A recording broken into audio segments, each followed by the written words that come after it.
বাঁকুড়া শহরে জনমত সমীক্ষা করতে গিয়ে পুলিশের জালে 2 মহিলা সহ 5। কেন আমরা সেই বিষয়টি দেখব। শহরে জনমত সমীক্ষা করতে গিয়ে এবার পুলিশের হাতে ধরা পড়ল সমীক্ষক দলের 2 মহিলা সহ 5। স্বপ্নের বাড়ি মানে স্বপ্ননীর কলোনি। এবার বর্ধমান রেলওয়ে স্টেশন থেকে 6 কিলোমিটার এবং নবাহাট মোড় থেকে মাত্র 5 কিলোমিটার দূরত্বের মধ্যে ও সম্পূর্ণ মনোরম পরিবেশে আপনার স্বপ্নের বাড়ি বানিয়ে নিন। প্রতি কাঠা শুধুমাত্র 99,999 টাকা থেকে। থাকছে লোনের সুবিধা। 50% ডাউন পেমেন্ট করে কাঠা প্রতি 928 টাকা 84 মাসে পরিশোধ করুন। বিশদে জানতে ফোন করুন 8918277795। ধৃতদের আজ বাঁকুড়া জেলা আদালতে তোলা হয়। ধৃতদের বিরুদ্ধে প্রতারণার উদ্দেশ্যে ভুয়ো পরিচয় দেওয়া সহ একাধিক ধারায় মামলা রুজু করা হয়েছে। সম্প্রতি তৃণমূলের তরফে রাজ্য নেতৃত্ব সার্কুলার জারি করে দলীয় কর্মীদের সতর্ক করে জানায়, সমীক্ষা নাম করে গ্রাম শহরে একদল লোক বাড়ি বাড়ি গিয়ে বিভিন্ন তথ্য সংগ্রহ করছে। সন্দেহজনক তেমন কিছু দেখলে প্রয়োজনে পুলিশ প্রশাসনের সঙ্গে যোগাযোগ করার জন্য দলীয় নির্দেশ দেওয়া হয়। সে নির্দেশের পর বাঁকুড়া শহরে ধরা পড়ে সমীক্ষক দলের 2 মহিলা সহ 5 সদস্য। জানা গেছে 5 সদস্যের ওই সমীক্ষক দল বাঁকুড়া শহরের 15 নম্বর ওয়ার্ডে গতকাল সমীক্ষার কাজে আসেন। বিষয়টি নজরে পড়তে তৃণমূলের স্থানীয় ওয়ার্ড কমিটির সম্পাদক তড়িঘড়ি ঘটনাটি বাঁকুড়া সদর থানায় জানান। এরপরে এই 5 জনকে গ্রেপ্তার করে বাঁকুড়া সদর থানার পুলিশ। এদিন ধৃতদের বাঁকুড়া জেলা আদালতে তোলা হয়। পুলিশের সূত্রে জানা গেছে ধৃতদের মধ্যে একজনের বাড়ি পূর্ব বর্ধমান জেলার শক্তিগড়ে, বাকিদের বাঁকুড়া জেলায়। যদিও ধৃতদের দাবি তারা একটি বেসরকারি সমীক্ষার সংস্থার কর্মী হিসেবে বাঁকুড়া শহরের ওই ওয়ার্ডে কাজে গিয়েছিলেন, সেখানে তাদের গ্রেপ্তার করা হয়। তাদের বিরুদ্ধে সঠিক কি অভিযোগ রয়েছে তাও তারা জানে না বলে জানিয়েছেন। মূলত কারণ হচ্ছে যে কিছু ব্যক্তি 4-5 জনকে নাম আমরা পেয়েছি, তাতে দেখা যাচ্ছে যে এফআইআর অনুযায়ী তাতে দেখা যাচ্ছে যে তারা এলাকায় বিভিন্ন এলাকায় ঘুরে বেড়াচ্ছে, প্রত্যেকের বাড়িতে গিয়ে আধার কার্ড ভোটার কার্ড চাইছে, তারা কে কোন জায়গাতে ভোট দিয়েছে বা দিচ্ছে তারা প্রত্যেকের জেরক্স কপি নিচ্ছে ভোটার কার্ড আধার কার্ডের। তো পরবর্তীকালে এগুলো মনে হচ্ছে যে সন্দেহজনক। তখন পাড়ার এলাকার লোকেরা বেরিয়ে তাদেরকে জিজ্ঞাসাবাদ করে যে কি ব্যাপার ভাই, তোমরা আধার কার্ড ভোটার কার্ড কেন নিতে চাইছো। তখন তারা তাদের পরিচয়পত্র জানতে যায়, তারা কোনো পরিচয় দেখাতে পারে না। তখন তাদের বিরুদ্ধে এফআইআর হয়, তাদের বিরুদ্ধে কমপ্লেন লজ হয়। বাঁকুড়া থানা এইটার কমপ্লেন রুজু করেছে 329-4, 319-2, 351-2 এবং 35 বিএনএস ধারা অনুযায়ী কেস রুজু হয়েছে। আজকে তাদেরকে বাঁকুড়া আদালতে পাঠানো হয়েছিল, হিয়ারিং হয়েছে। হিয়ারিং হওয়ার পরে তাদের বেল রিজেক্ট হয়েছে এবং 2 দিন পিসি প্রেয়ার ছিল। 2 দিনের জন্য পুলিশ রিমান্ড পেয়েছে। পুলিশ রিমান্ড পেয়েছে এই কারণের জন্যই যে এরা কোথা থেকে এসেছিল, এদের সঙ্গে আরো কে কে জড়িত আছে এই সোর্সটা জানার খুব দরকার পুলিশের।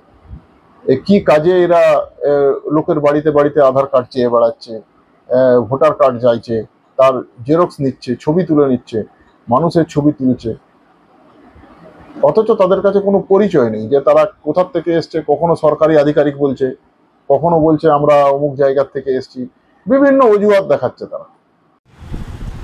আমরা জানতে পারলাম যে বাঁকুড়া পৌরসভার 15 নম্বর ওয়ার্ডে বিজেপির কিছু এজেন্সি বাড়িতে বাড়িতে যে বিভিন্ন রকম তথ্য সংগ্রহ করছে, ভোটার কার্ড, আধার কার্ড, রেশন কার্ড। কারণ এদের বিজেপি বিধায়করা এলাকায় কোনোদিন দেখতে পাওয়া যায় না, কোনো মানুষ এদিকে দেখতে পাওয়া যায়নি। তাই আজকে বিভিন্ন এজেন্সিকে কাজে লাগিয়ে 2026-এর নির্বাচনের আগে আজকে এরা ভাবছে বিভিন্ন এজেন্সিকে কাজে লাগিয়ে তথ্য সংগ্রহ করছে। আমাদের কাছে আগের থেকেই রাজ্য থেকে আমাদের সতর্ক করে দিয়েছিল এই ব্যাপারে। তো আমাদের যারা জনপ্রতিনিধি আছি আমাদের সারা বাঁকুড়া জেলায় আমরাও সতর্ক আছি, সতর্ক থাকছি। এই ধরনের যে কুৎসা, এই ধরনের যে আজকে যে চক্রান্ত, এরা ভাবছে চক্রান্ত করে বিজেপি ভাবছে যে বাংলায় মসনদের ক্ষমতায় বসবে। কিন্তু একটা কথা স্থির বিশ্বাস আমাদের, আমরা মমতা বন্দ্যোপাধ্যায়ের সৈনিক, আমরা অভিষেক বন্দ্যোপাধ্যায়ের সৈনিক। বাংলার মানুষ উন্নয়নের সাথে আছে এবং বাংলার মানুষ এখন থেকে স্থির করে ফেলেছে চতুর্থবারের জন্য আমাদের মুখ্যমন্ত্রী মমতা বন্দ্যোপাধ্যায়কে চতুর্থবারের জন্য মুখ্যমন্ত্রী হিসাবে শপথ নেওয়ার জন্য আমাদের এটা লক্ষ্য এবং আমাদের এটা স্থির বিশ্বাস। কি ঘটেছিল এই পাঁচজনকে অভিযোগ করেছেন আপনারা? কি অভিযোগ করেছেন? অভিযোগ বলতে আমাদের এলাকায় এসে সার্ভে করছিল, নানা রকম ভোটার কার্ড, আধার কার্ড তথ্য চাইছে। আমাদের দিয়ে যখন জিজ্ঞাসাবাদ করি, আমাদের এলাকা থেকে খবর দিই, আমরা এমনিতে মানে সামাজিক কাজের সঙ্গে যুক্ত।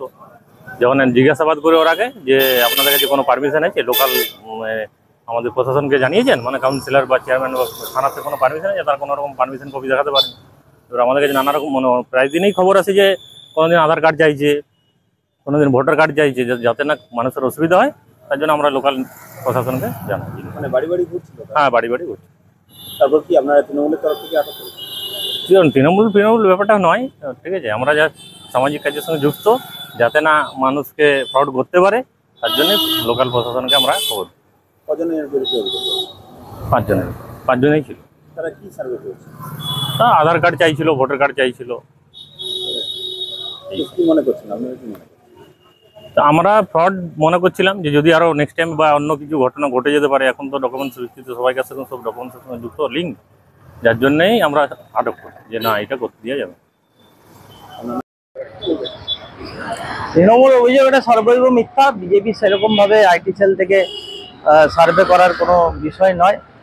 এমনি এই রাজ্যে না কর্মসংস্থান আছে, না শিল্পের কিছু আছে। যদি ভিন রাজ্যের এসেও এখানে কাজ করে কোনো সার্ভে সংস্থার নামে, দুটো কাজ হচ্ছে, এটা একটা ম্যাসাকার করার চেষ্টা করছে তৃণমূল। মিথ্যা অভিযোগ দিয়ে এখানে কর্মসংস্থানকে আরো নষ্ট করার চেষ্টা করছে। তারা যদি কোনো সংস্থা থেকে, প্রাইভেট সংস্থা থেকে কোনোভাবে কোনো কাজ করছে, যেভাবে হোক করছে, ভারতীয় জনতা পার্টি এভাবে কোনো নিযুক্ত করেনি। তারা কাজ করে যদি খাচ্ছে খাক, তারা খাক, তাদের ব্যাপার। সেটাও যদি তৃণমূল আপত্তি করে, এমনি এখানে কর্মসংস্থান নেই, শিল্প নেই, শিক্ষার এই বেহাল দশা, সেখানেও তৃণমূল ভেটো লাগাচ্ছে, তাহলে তো অবস্থা খারাপ হবে। সামনে 2026 নির্বাচন, জনগণের জবাব দেবে। বাঁকুড়া থেকে দেবনাথ মোদকের রিপোর্ট, নূতন ভোর।